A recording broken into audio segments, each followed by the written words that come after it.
देखिए, कुछ लोग एक व्यक्ति एक पार्टी के विरोध में उतरते उतरते देश के देश के आर्थिक प्रगति के विरोध में उतर जाते हैं।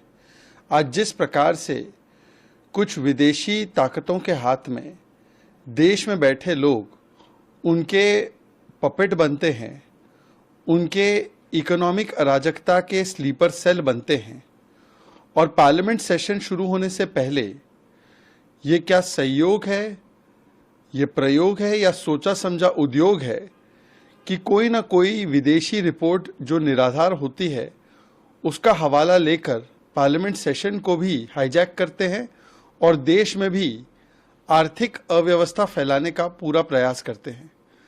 हमने देखा है कि कभी कोई पेगासस की रिपोर्ट, कभी कोई रफाल की रिपोर्ट, फिर उसके बाद हिंडनबर्ग की रिपोर्ट, और अब एक नई रिपोर्ट आई है।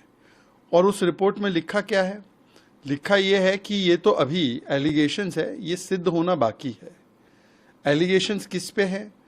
उन राज्य सरकारों पर हैं जहां पर भारतीय जनता पार्टी तो थी नहीं, केवल और केवल कांग्रेस या कांग्रेस नहीं तो इंडिया अलायंस की सरकारें थी।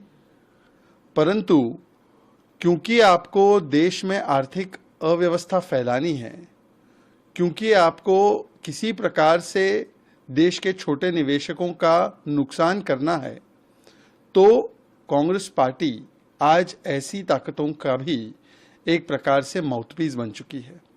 हिंडनबर्ग में क्या हुआ? हिंडनबर्ग में सुप्रीम कोर्ट ने कहा ना कि इसमें कोई आधार नहीं है, और फिर उन्होंने ये भी कहा कि कुछ शॉर्ट सेलर्स किस प्रकार से इस प्रकार की रिपोर्ट बनाकर भारत के निवेशकों का नुकसान करते हैं और खुद मुनाफा कमाते हैं। इसकी जांच होनी चाहिए।